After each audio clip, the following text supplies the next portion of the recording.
So, hello everybody. I'm here with Lorraine Sims, who's our wonderful business coach in my networking group. And actually, we share some clients, and everyone that has worked with Lorraine is raves about her. So that's why I thought it would be a really good she'd be a really good person to talk to about occupational wellness. So, welcome, Lorraine. Thank you very much for inviting me. I appreciate it. Yeah. Glad to be here. Awesome. And so maybe we can start with what does occupational wellness mean to you? Yeah, thanks. Yeah. So occupation is the work that we do, right? So occupational wellness means that the work that we're doing is fulfilling, it's rewarding, it makes us happy, it feeds our soul. So all of these things bring us, joy, and they uplift our energy level. They improve our health and well-being, mental and physical and emotional. So having occupational wellness is key to overall wellness, and that has a ripple effect on the people around us and our society as well. So it is crucial that we do have occupational wellness. And then on the flip side of that, I think most people have done work that is not fulfilling and is boring or unchallenging, and we don't want to be there. I've certainly had a job like that. And it does have an effect on our mental well-being, and it can cause depression, can cause illness. And if we're feeling stress from our job, we take that home and we're grumpy with our family and friends, and so it has a ripple effect like that, right?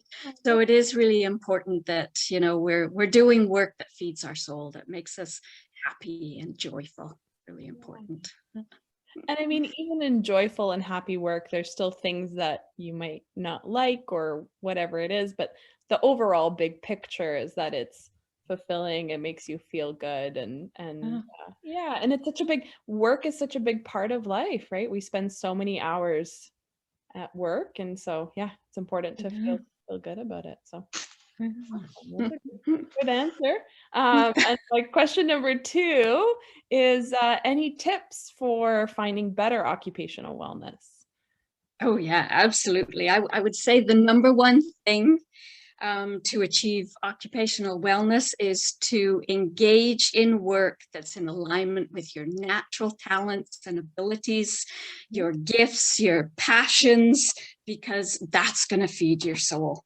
Mm-hmm. And most of my clients come to me because they feel lost. They're no longer satisfied with the work that they're doing. They don't feel challenged or fulfilled anymore. And the work is causing them more stress than joy. Mm-hmm. And they feel stuck. They often feel trapped because if they're doing work that pays well and they've got a family to support, they don't feel like they can make changes.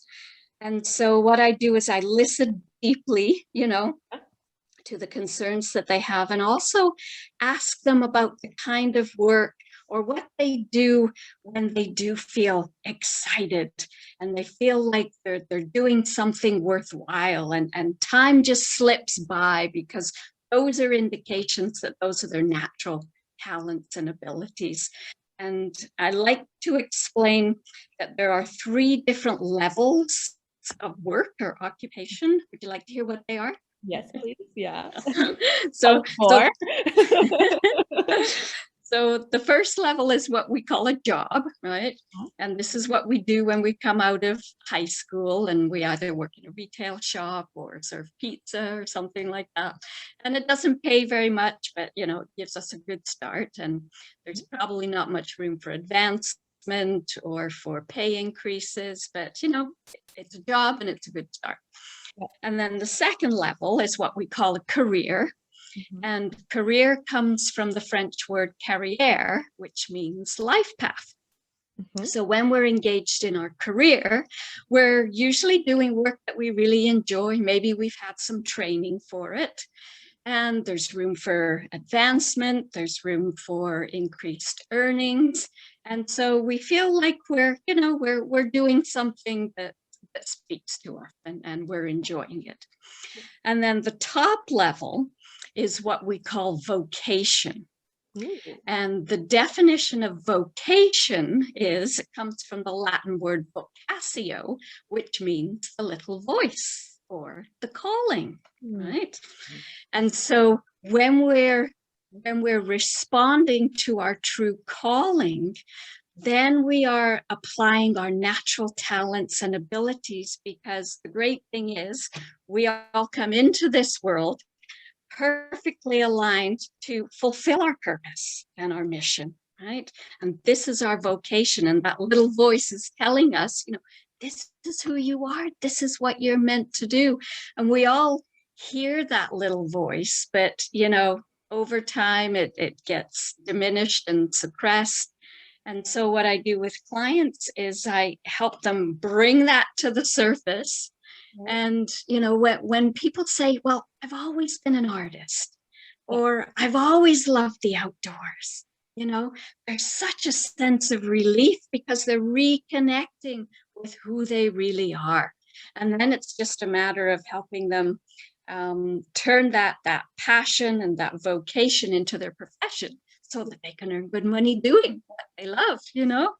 And you choose a job and you choose a career, but your vocation chooses you.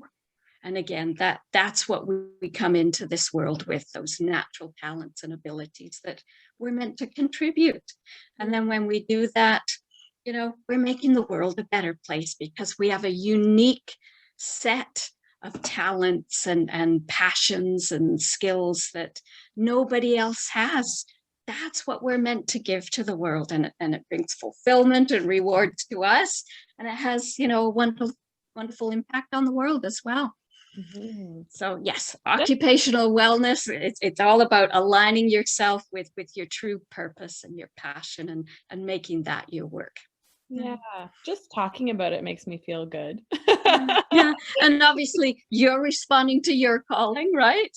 Oh, yeah, no, I feel like I'm right in the right place, and, I wanna call it my job, but it's my vocation. Exactly. I love Your it, vocation, your um, calling. Yeah. and, like, the kinesiology side of things I love, but the bigger aspect that I love is the team building, um, Mm, the mentorship, the community, and just, like, kind of, being that person at the hub of people and helping. Like, I just love that. It's so yeah. great. So, yeah, Yeah.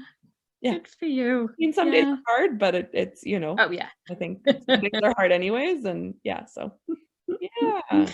Awesome. And that, when you're doing what you love and what makes you feel good, then, it makes other people feel good around you as well, You right? feel more shiny, and then that shine rubs off on others. Yeah, exactly.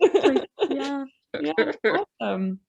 Any last Great. closing thoughts or Um, yeah, so finding work that's in alignment with who you really are, your soul's purpose, right? Mhm. And as Dickens says, we're all suitable to our calling, right? So again, it's reconnecting with what you're passionate about, what you love to do. And there is always a way to turn that into your occupation, into your profession.